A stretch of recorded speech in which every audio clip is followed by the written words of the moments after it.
자, 14절. 이것은 예수께서 죽은 자 가운데서 살아나신 후에 세 번째로 제자들에게 나타나신 것이라. 예수님께서 죽은 자 가운데서 살아나셨다는 것입니다. 죽은 자 가운데서 살아나셨다는 말은 우리에게 매우 익숙한 구절이에요. 우리가 매일 고백하는 사도신경의 내용이기 때문에 그렇습니다. 장사한 지 사흘 만에 죽은 자 가운데서 다시 살아나시며 이렇게 고백하죠. 그 고백 속에 나타나 있는 죽은 자라는 그 의미, 죽은 자라는 의미를 우리가 대수롭지 않게 생각하는데, 죽은 자란 의미는 좀 더 깊게 우리가 생각해 보면 예수님께서 죽은 자 가운데서 살아나신 것이 정말 놀라운 의미고 가치를 지닌다고 할 수가 있겠습니다. 죽은 자라는 뜻은 바로 시체를 의미하는 것이죠. 시체라는 것은 어떠한 대상입니까? 호흡이 끊기고 또 처참함이 많지, 처절함이 많지, 처참하고 또 단절적인 대상이 시체입니다. 시체는 낭만적이거나 희망적인 대상은 더더욱 아닙니다. 그런데 예수님께서는 죽은 자처럼, 낭만적으로 죽은 자처럼 되신 것이 아니라는 거예요. 주님은 온몸이 찢겨지시고 또 처참한 시체가 되셨다는 것이죠. 하나님의 독생자이신, 하나님의 독생자 아들 예수 그리스도가 비참한 시체가 되셨다는 거예요. 왜 그랬습니까?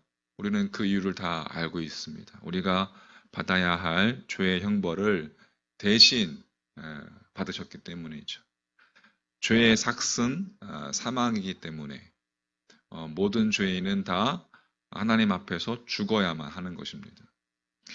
다시 말해서 죄에 노예된 인간은 모두 하나님 앞에서 시체가 되어야 하는 것입니다. 그 죄의 값을 근데 예수님께서 십자가 위에서 대신 치러주심으로 그분이 시체가 되신 거예요. 우린 하나님께서 우리에게 구원을 거저 주셨다고 생각합니다. 그런데 하나님 입장에서 생각해 보면 하나님 우리를 죄에서 구원하시기 위해서 당신의 독생자를 시체가 되기까지 하신 것이죠. 하나님 입장에서 생각해 보면 하나님의 구원은 절대로 거저 이루어진 것이 아니라는 것이죠. 그러나 예수님께서 우리를 대신하여 시체가 되시는 것만으로 끝난 것이 아니라 그렇게 시체가 되는 것으로만 끝나버렸다면 그것은 우리에게 별다른 의미를 가져다 주지 못합니다. 왜? 우리 역시 언젠가는 시체가 될 것이고 시체라는 것은 모든 것의 끝이기 때문에 그 이상의 의미는 아니기 때문에 무덤 이상의 의미는 아니기 때문에 그렇습니다. 이러한 경우에 예수님께서 우리의 죄값을 치르기 위해 죽으셨지만 영원한 구원자가 될 수는 없었을 것입니다. 그런데 오늘 말씀은 예수께서 죽은 자 가운데서 살아나신 후에 살아나셨다라는 거예요. 그렇게 증거하고 있어요. 살아나셨다, 살아나다. 살아나다라는 이 동사는 일어나다라는 뜻을 가지고 있습니다. 그러니까 시체는 언제든지 일어날 수 있는 존재가 아닌데 움직일 수조차 없는데 시체가 되는 순간부터 모든 순환이 멈추어져서 썩을 수밖에 없는 것인데 예수의 시체가 된 그 예수님이 일어나신 거예요. 다른 죽은 자들도 다 일어나기 때문에 일어나는 것이 아니라 다른 시체들은 모두 썩어가고 있는 중에 예수님의 시체만 일어나신 거예요. 한 번 일어난 것이 아니라 영원히 일어나신 것입니다. 할렐루야. 우리를 구원하시기 위해서 당신의 독생자를 죽기까지 하셨던 하나님께서 그 시체된 예수님을 그 죽은 자들 가운데서 영원히 일으켜 세우신 것입니다. 믿으십니까?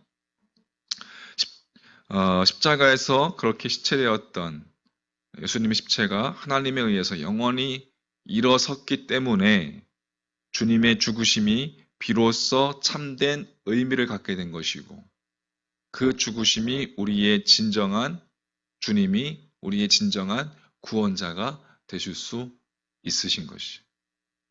따라서 누구든지 예수 그리스도 안에 있기만 하면 이 땅에서 호흡이 멈추고 우리가 시체가 되는 죽음이 우리들 가운데 다가온다 하여도 그 죽음의 순간이란 그리스도 안에서 우리의 육신의 허물을 벗고 영원한 생명으로 우리의 삶이 확장되는 순간이 되는 것이죠. 십자가의 참된 의미와 가치는 그렇게 예수님의 죽으심과 그 죽으심에서 영원히 일어나신 것에 있는 것입니다.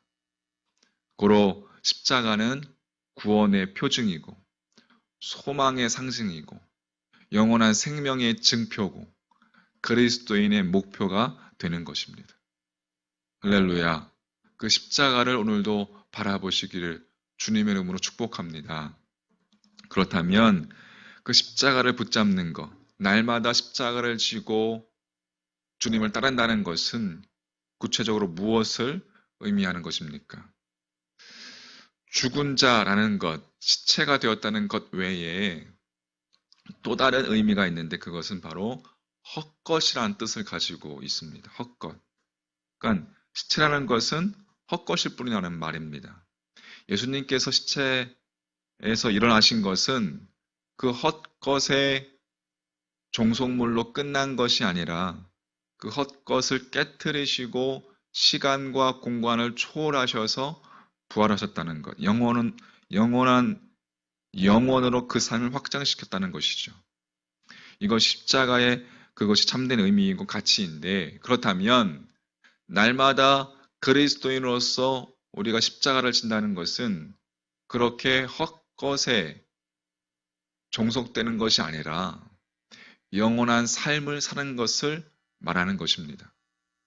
다시 말해서 영원치 않은 것을 추구하는 삶이 아니라 진리가 아닌 이 세상에 사라질 것에 목숨 거는 것이 아니라 그것에만 혈안이 되어서 그것에만 집착이 되어서 있는 것 삶은 모두가 다 헛것일 뿐이고, 그 헛것을 날마다 그리스도 안에서 벗어던짐으로 날마다 깨트림으로 우리는 내 삶의 영역이 진리를 향해서 계속해서 확장되어 나아가는 것, 그것이 바로 십자가의 삶인 것입니다. 주님을 놓쳤을 때 제자들은 갈릴리에서 물고기 잡는 것에 혈안이 되었고 그것에 집착이 되어 있었습니다. 그래서 부활의 주님을 만나고서도 헛것의 허물을 벗어 던져버리지 못하고 주님이 찾아오셨음에도 불구하고 주님을 주님으로 인식하지 못했습니다.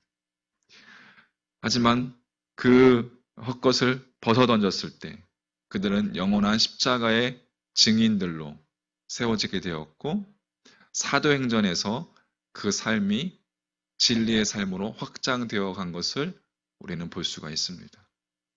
이제 끝까지 그들의 삶이 진리 안에서 복음의 증인의 도구로 사용되는 것을 우리는 볼 수가 있습니다. 자, 그러므로 어제도 이야기했듯이 우리가 부활의 주님을 바라봄으로 우리의 시선을 돌려서 주님을 응시함으로 이제 우리들의 삶이 새 생명의 삶, 영원한 삶, 헛것이 아닌 영원한 참 생명의 삶, 진리의 삶으로 가꾸어 나가야 합니다. 이제 허물을 벗고 헛것의 허물을 벗고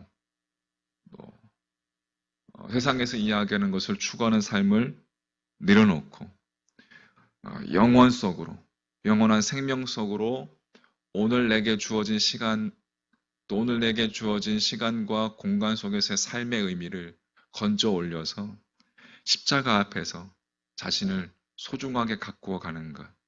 여러분, 그것이 하나님께서 우리에게 주신 참 생명의 가치요 의미인 줄 믿습니다.